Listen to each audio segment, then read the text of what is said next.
Hey everyone, welcome back to Quad Tech. If you use Samsung Internet Browser and prefer a darker theme to reduce eye strain and save battery life, you're in the right place.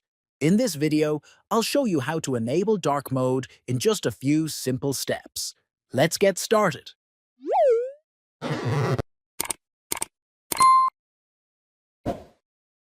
First, unlock your phone and open the Samsung Internet Browser.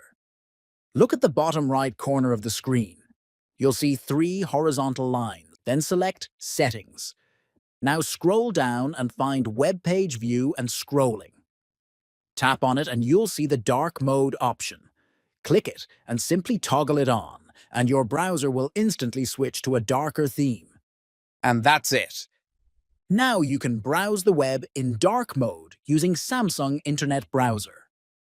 If this video helped you, make sure to like, subscribe, and hit the notification bell so you don't miss future tech tutorials. Thanks for watching, and I'll see you in the next video.